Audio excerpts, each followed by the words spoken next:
Hello, and this week at the Millis Institute we are looking at Chekhov's drama The Cherry Orchard.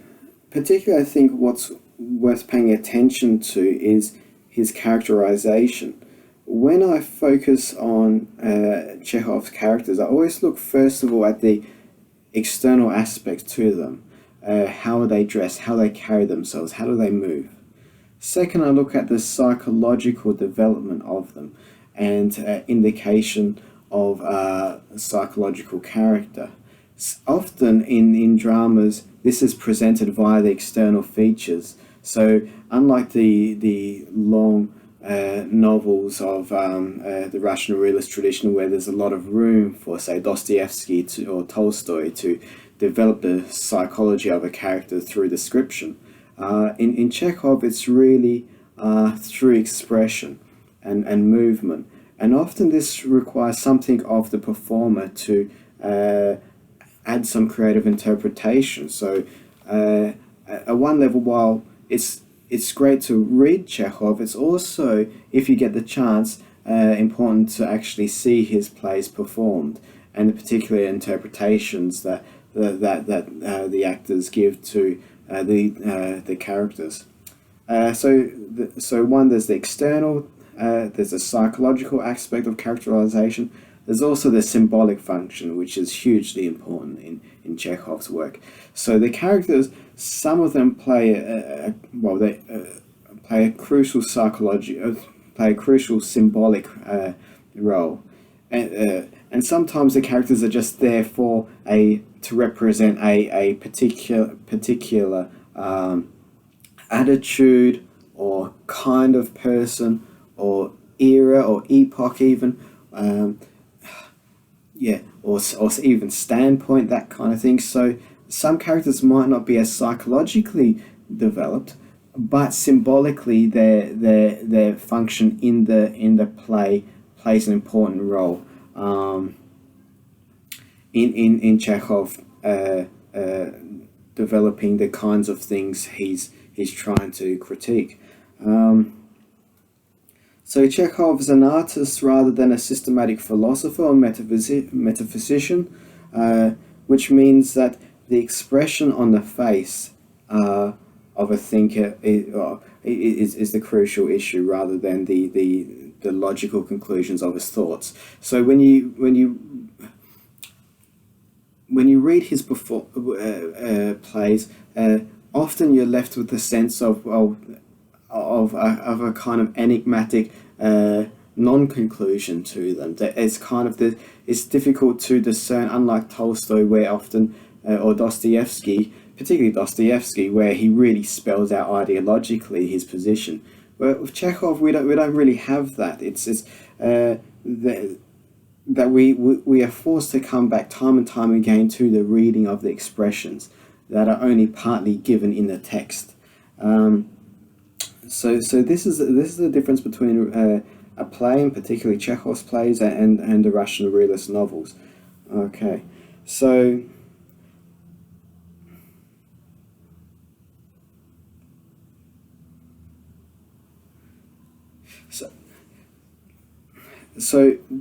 I think The Cherry Orchard is often described as an elegy. So it's there's a kind of a lingering sadness of the last years of the Imperial Russian Empire. We can see this in the tragic character of the eternal student Trofimov as well. That kind of I mean, I think this character is particularly interesting, the eternal student. One, because I consider myself as a kind of eternal student, but also he kind of anticipates the revolutionary intellectual, the Trotsky type figure, except without the middle class activism part of it, the part that's willing to sort of go out and actually make changes. Really, he's kind of he's all about change and idealism and optimism and a future. So long as he doesn't have to do anything, and he never really does anything. He doesn't even seem to manage to shave his beard properly. And this is telling. I mean, after Tolstoy really in the Russian literary tradition at this point, towards the end of the Silver Age, there was really only small deeds, and the idea that the grand hopes and optimisms of earlier works kind of faded away. So this was also, we're getting towards the end of the Russian Empire as well. So there's a sense of imminent foreclosure. We see the same with literature towards the end of the Habsburg Empire as well. There's a sense that a world is coming to an end. And a cherry orchard is a kind of lyrical lamentation, where the large, epic, panoramic novels of Tolstoy give way to smaller, more private, more intimate stories. And we can see this exemplified by the character of Fiers, the old peasant servant, who represents the world of the aristocratic characters of the play, but he represents a world that they inhabit, but is already partly forgotten, and this is exemplified by the occasion in which Fiers is talking about the way they used to make cherry jam, and that they've forgotten how to make it. No one knows the recipe anymore. And it's not just about the cherry jam in this particular instance, but it's symbolic of a world that's already been forgotten. So it's not only that the recipe for the jam that's been forgotten, but the very world that the characters are inhabiting themselves. They no longer remember how things. They no longer have an accurate recollection, or are able to really construct their world. They're constructing it out of memories of their childhood, but it's only partial memories. I mean, Fiers also mentions how in a past you used to have generals and grand people attending dances, and now at most you get postmasters and that kind of thing. So so they're trying to reconstruct a world that's already long gone, and there's something of the hint of, you see this in earlier Polish romantic works like Mickiewicz's Pan Tadeusz, that kind of lamentation for an aristocratic world already gone. And this, for Chekhov, there's almost the case that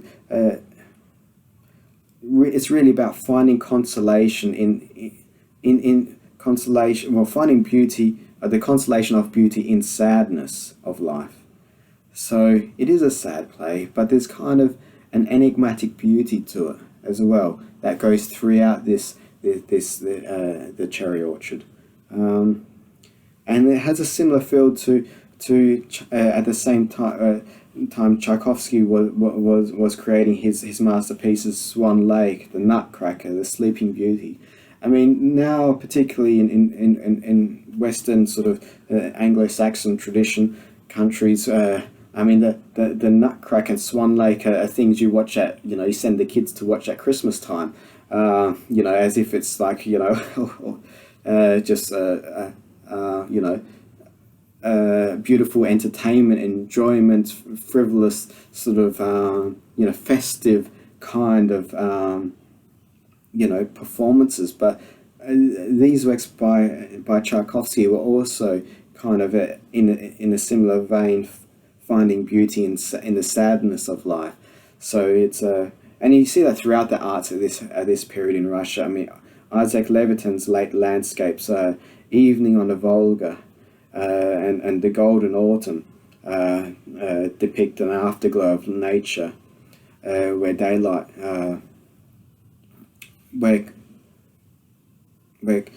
so it's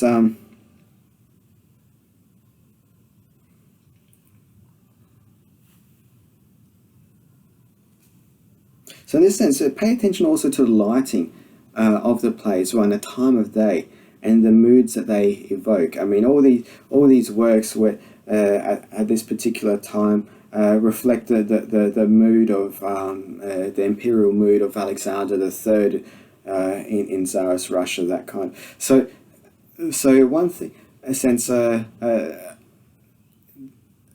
there are particular moods that's associated with particular times of the year and particular times of day and particular lighting effects.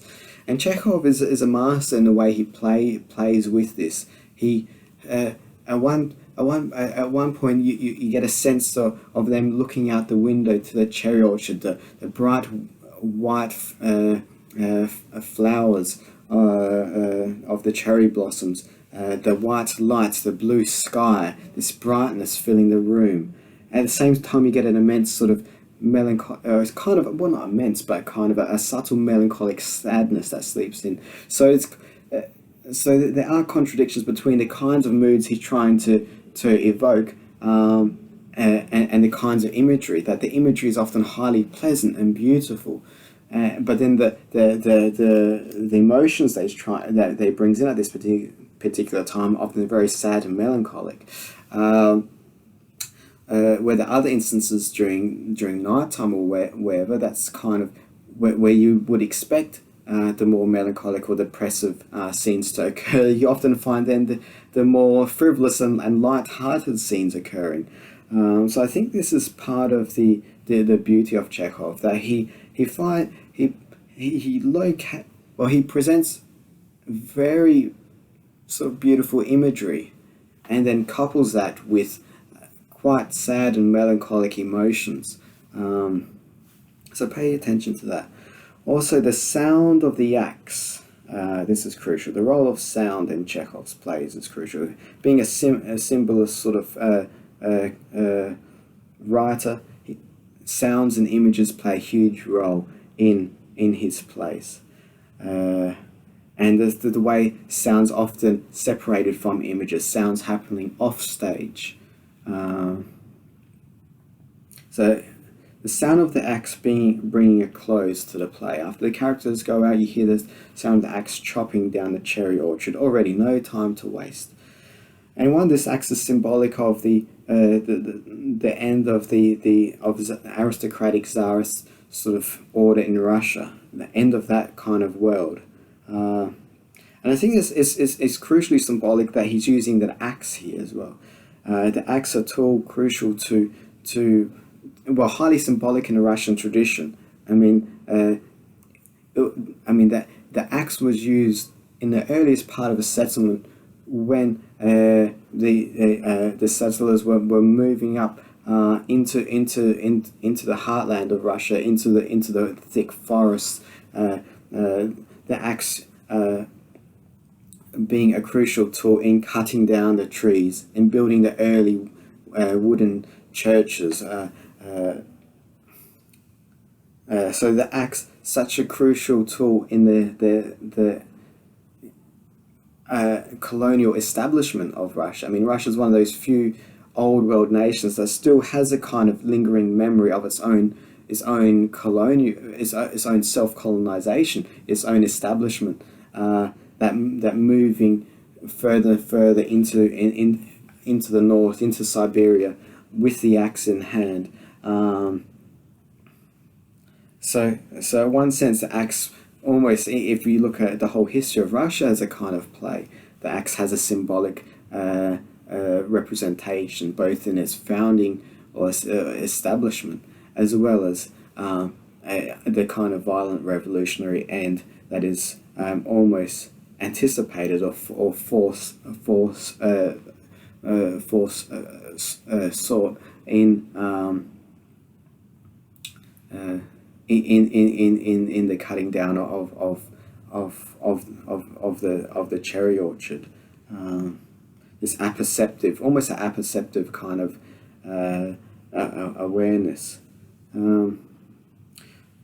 So it's a lyrical lamentation of Chekhov, replaces the old harsh realism of an ideological sort of over ideology of Dostoevsky, Tolstoy, and Gogol. Gogol to some extent, to a lesser extent. So Chekhov in a sense represents the end of the Russian Renaissance, the Silver Age, the Srebrenost. I think I think these points, hopefully, I like to think they help clarify the cherry orchard and put it within a broader contextualization.